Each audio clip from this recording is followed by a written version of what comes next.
अच्छा जी, बिस्मिल्लाहिर्रहमानिर्रहीम। ये जो आईक्यू का सेक्शन है ना स्टूडेंट्स, इसके अंदर मैंने जो है वो डिसऑर्डर्स इसलिए ऐड किए हैं कि लास्ट ईयर स्टूडेंट्स जो एग्जाम में अपियर हुए हैं उनका कहना ये है कि जो 10 मार्क्स का आईक्यू का सेक्शन था उसके अंदर 4 to 5 या 5 to 6 ऐसे क्वेश्चन थे जिसके अंदर डिफरेंट डिसऑर्डर्स के बारे में इंफॉर्मेशन जो है, जनरल इंफॉर्मेशन या जनरल नॉलेज की फॉर्म में इंफॉर्मेशन जो है एमसीक्यूज बेस्ड जो है वो पूछी गई थी।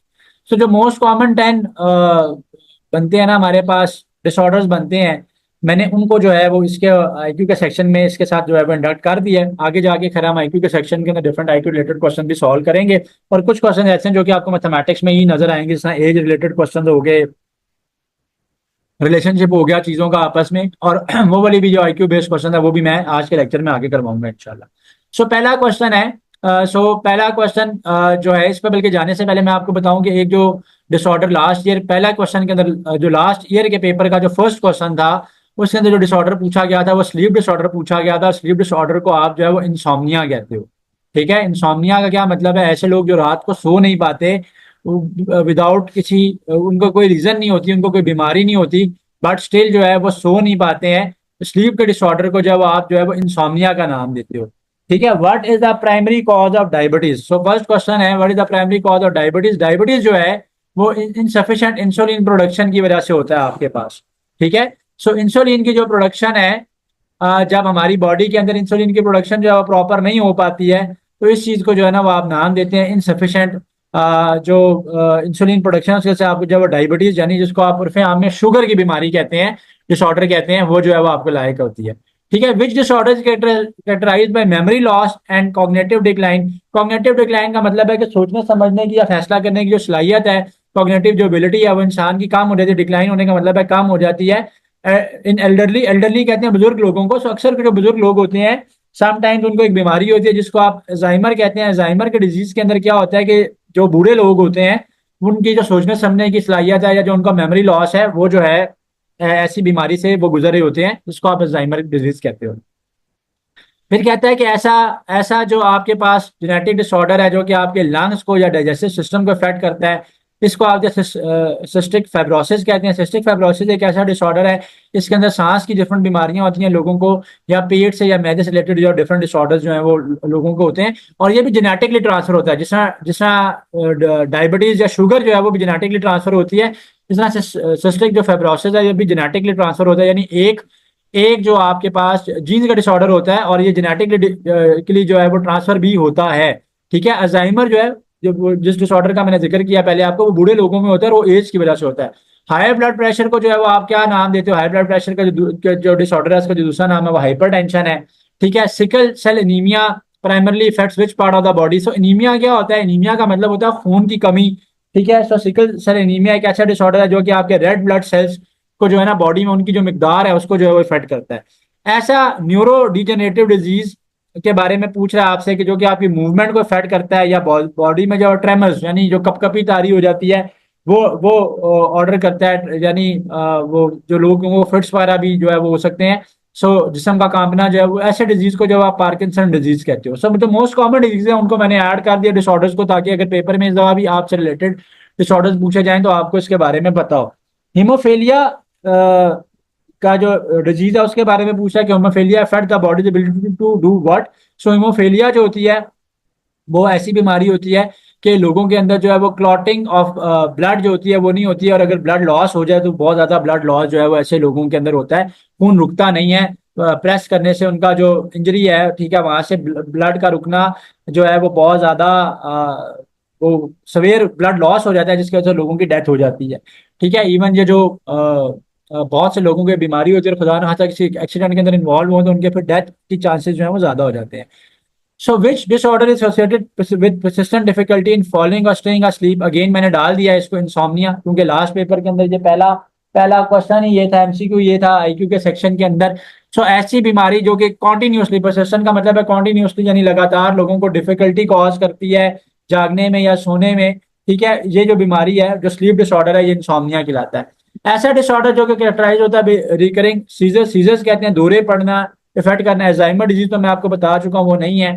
ठीक है, एपिलेप्सी जो है ये इसका डिजीज है जिसके अंदर जो है वो आप जो जो मरीज होता है उसको डिफरेंट दौरे पड़ते हैं, फिट्स पड़ते हैं। ठीक है, सो लास्ट मैंने बताया आपको कि विच of the following respiratory disorder that causes narrowing of Airways and difficulty in breathing. इसमें क्या होता है कि जो आपकी सांस की नालियां होती हैं वो सिकुड़ जाती हैं, पतली हो जाती हैं, और मरीज को जो है वो सांस लेने में बहुत सारी दुश्वारी होती है। सो इस डिसऑर्डर का जो नाम है वो आपके पास अस्थमा होता है, उर्दू में उर्फ आम में उसको आप दमा कहते हो, ठीक है। सो दमे की बीमारी जो है वो ऐसे लोगों के अंदर जो है वो होती है। तो इस डिसऑर्डर को जो है वो आप दमा का डिसऑर्डर मैंने बताया पूछे में है। लॉजिकल स्टेटमेंट बेस्ड क्वेश्चन पूछ सकता है। सो ये ब्लड रिलेशन वाला एक क्वेश्चन है, मैंने ऐड किया थोड़ा सा चीजें, हो सकता है कि इसके रेलिवेंट आ जाए या उससे रेलिवेंट पूछी जा सके। So pointing to a photograph of a boy mister Arif said. So एक तस्वीर की तरफ आरिफ साहब ने इशारा करते हुए कहा, he is the son of the only son of my mother. ये बेटा है मेरी माँ के इकलौते बेटे का। How is Arif related to that boy. So examiner आपसे पूछा है कि आरिफ का क्या ताल्लुक है उस लड़के के साथ। सो इन क्वेश्चन की ट्रिक मैं आपको बता देता हूं कि इन क्वेश्चन के अंदर आपने रिवर्स इंजीनियर कर लेते हैं, और सारे सिनेरियो को आप जो है ना राइट साइड पे ड्रॉ कर लेना, अपने रफ वर्क में ड्रॉ कर लेना। सो कहता है pointing to a photograph of a boy mister Arif. So Arif ने एक तस्वीर की तरफ इशारा किया। ट्रिक क्या है, अगेन बता रहा हूं उसको कर लेना। तस्वीर में क्या है, एक बॉय है, एक लड़का है, और आरिफ कह रहा है कि ही is the son of the, ये लड़का जो है वो सन है, किसका सन है, ऑफ द ओनली सन। ये लड़का बेटा है किसका, of the only son of my mother, मेरी मदर के इकलौते बेटे का लड़का है ये बच्चा। ये जो लड़का है ये उसका बेटा है। सन का मतलब है बेटा। सो मदर का इकलौता बेटा। अगर आरिफ साहब की मदर का एक ही बेटा है तो वो खुद आरिफ साहब है। एक शख्स कहता है कि मेरे और कोई भाई नहीं है, मैं अपनी मदर का इकलौता बेटा हूं, तो फिर अपनी बात ही कर रहा है, ठीक है। सो आरिफ ने कहा ना कि मेरी मदर का एक ही बेटा है। सो मेरी मदर का जब एक ही बेटा आरिफ ने कहा तो आरिफ अपनी बात कर रहा है, तो ये आरिफ साहब ही बनते हैं। सो आरिफ साहब के बेटे का बेटा, is the son of the only son of my mother. Only son जो है वो आरिफ साहब बन गए हैं, उनका सन जो है ये उस लड़के की तस्वीर है। तो आरिफ साहब का क्या रिलेशनशिप है इस लड़के के साथ, तो आरिफ साहब है जो है वो उस लड़के के फादर बनते हैं, वो इनका बेटा बनता है। So how is Arif related to that boy, he is the father of that boy. तो अगेन बता रहा हूं कि इनके अंदर आपने क्या करना है, रिलेशनशिप को ड्रॉ कर लेना है, बना लेना है, और चीजें आपके पास आ जाएंगी। अगले सवाल में है, जारा टोल्ड सारा। जारा टोल्ड सारा, जारा ने सारा को बताया, the girl I met yesterday at the beach was the youngest daughter of the brother in law of my friends mother. So relationship में यहाँ पे जारा सारा को सिर्फ बता रही है, जारा बता रही है, तो जारा ने किसका जिक्र किया है, एक लड़की का जिक्र किया है कि एक गर्ल है, ठीक है, एक गर्ल है। सो एक गर्ल है मेरे पास, सो आई हैव अ गर्ल। सो वो जो गर्ल है, ठीक है, it is the she is the youngest daughter of the brother in law, she is the youngest daughter of the brother in law of my friends mother.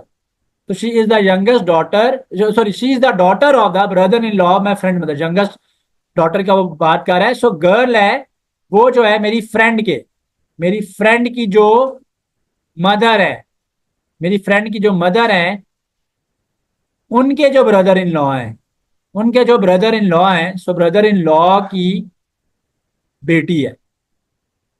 सो सवाल ये है कि how is the girl related to Zara friend, Zara की friend की वो क्या लगती है। देखें, जारा की जो फ्रेंड है, उनके जो ब्रदर इन लॉ होंगे, उनकी मदर के जो ब्रदर इन लॉ होंगे, वो जारा के अंकल लगेंगे, उसकी सॉरी जारा की फ्रेंड के अंकल लगेंगे।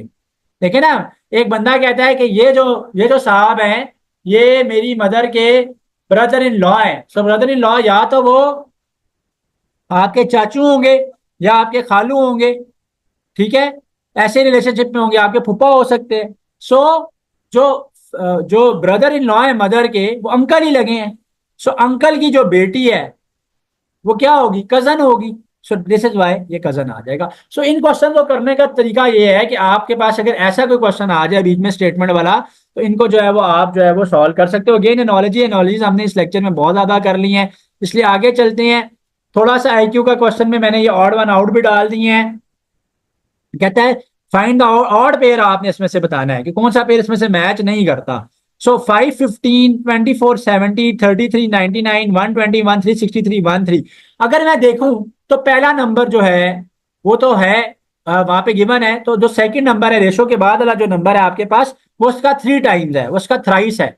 यानी 5 का 3 टाइम्स मल्टीपल 15 है, इसी तरह 33 का 3 टाइम्स मल्टीपल 99 है, 121 का 3 टाइम्स मल्टीपल 363 है, 1 का 3 टाइम्स मल्टीपल 3 है। ये जो सवाल है ना, सॉरी ये जो है ना चॉइस है ना, चॉइस नंबर 2 जो ऑप्शन बी है, ये उसका थ्राइस नहीं है, क्योंकि 24 का जो ट्रिपल है बॉयज, ये 72 बनेगा मेरे पास। सो इसमें से जो ऑड बनता है वो ये बनता है।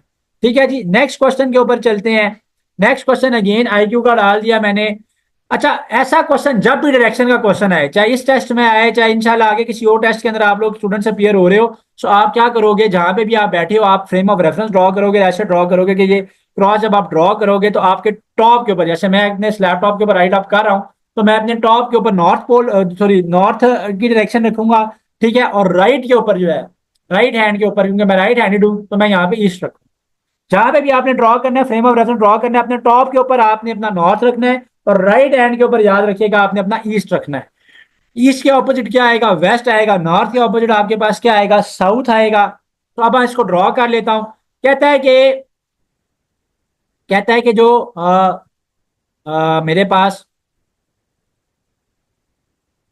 मेरे पास उस्मान है, वो 5 किलोमीटर टूवर्ड साउथ गया। सो यहाँ पे कहीं उस्मान खड़ा हुआ है और वो 5 किलोमीटर टूवर्ड साउथ गया, तो साउथ कहाँ है, यहाँ नीचे की तरफ है, साउथ में गया उस्मान। फिर कहता है वो अपने राइट में मुड़ा। अब देखें, उस्मान यहाँ पे होगा ना, उस्मान यहाँ पे यूं खड़ा हुआ है, उसका राइट जो है वो ये बनता है, ये साइड बनती है, ये उसका राइट ये बनता है। अपने आप को वहां पे आप ऐसा करना, ज्यूम कर लेना कि जैसे मैं वहां पे खड़ा हुआ हूं, और अपने आप को जब आप ज्यूम करोगे तो आपको क्लियर हो जाएगा कि मेरा राइट क्या बन रहा है। वो अपने राइट के ऊपर जो है वो मुड़ा है, उसका राइट ये बनता है। कहता है राइट के ऊपर उसने टर्न लिया, और राइट के ऊपर टर्न लेके वो दोबारा 3 किलोमीटर चला है। खैर वो 3 किलोमीटर चला, हमें उससे कंसर्न नहीं है वो कितना चला, हमने से वो डायरेक्शन पूछ रहा है। हम डायरेक्शन के ऊपर चलते हैं आगे डायरेक्टली। फिर वो कहता है अपने लेफ्ट में मुड़ा। अब अगेन बात है कि उस्मान यहाँ पे खड़ा हुआ है, उस्मान जब इस तरफ फेस करेगा तो उसका राइट ये होगा और उसका लेफ्ट ये होगा। उस्मान जो है वो अपने लेफ्ट की तरफ जो है वो मूव किया है उस्मान ने। उस्मान का लेफ्ट ये है, उस्मान इस तरफ मुड़ा है। अब वो पूछ रहा है कि उस्मान किस तरफ फेस कर रहा है। उस्मान जो है वो साउथ फेस कर रहा है। ठीक है, so right option is south. Logical कुछ चीजें मैंने ऐड कर दी अगेन। आईक्यू या लॉजिकल के अंदर है कि कहता है which one does not belong to the others. Parsley है, बेजिल है, दिल है, मायोनीज है। पार्सले, दिल, बेजिल जो है सारे के सारे हर्ब्स के नाम है, सारे के सारे हर्ब्स हैं। मायोनीज जो है वो हर्ब नहीं है, इसलिए आ जाएगा। अगले सवाल में पूछा है which of the following does not belong to the others. कौन सी चीज दूसरों से बिलोंग नहीं करती है। Tulip, rose, daisy, these are all the name of the flowers. Bird जो होता है वो कली होती है, अभी खिली भी नहीं होती है, हमें पता नहीं होता वो कौन सा फ्लावर है। अच्छा, लॉजिकल स्टेटमेंट्स कुछ मैंने आईक्यू के लिए आपके आसानी के लिए बीच में ऐड अप कर दी हैं।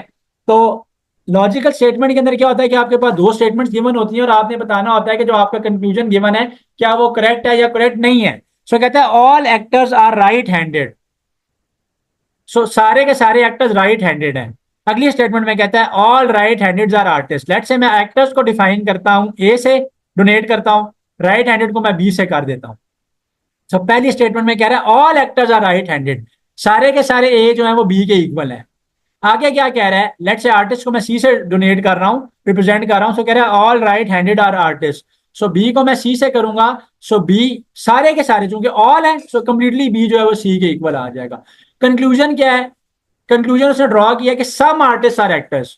यहाँ तो ऐसा नहीं है, वो ऑल का वर्ड ऊपर यूज कर रहा है, सम की तो बात ही नहीं कर रहा। जब ए इक्वल टू बी और सारे का सारा बी इक्वल टू सी है तो इसका मतलब है ए इक्वल टू सी है। तो some artist are not actors, all artist are actors होना चाहिए, क्योंकि सारे का सारा ए सी के इक्वल है। तो ये स्टेटमेंट इसकी करेक्ट नहीं है, इनकरेक्ट है। This is why I am marked is it as incorrect.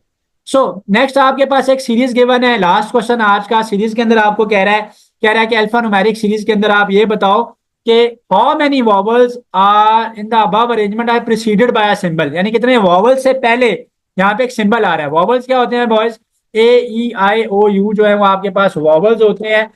A E I O you जो है वो आपके पास वॉवल्स हैं। सवाल ये है कि कितने वॉवल से पहले गिवन सीरीज में यहाँ पे सिंबल है।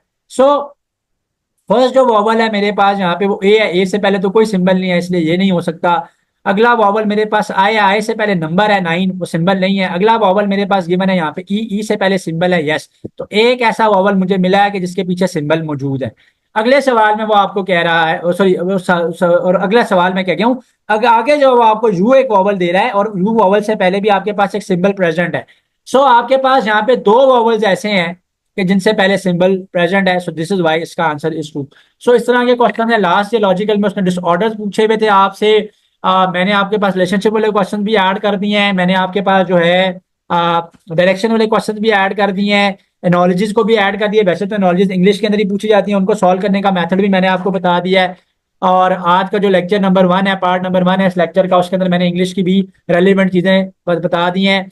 वो मैं वहां पे मैंने वेल डिफाइंड की हैं। लेक्चर अपलोड हो जाएगा, उसको आप देख लीजिएगा। सो Like, comment, and subscribe.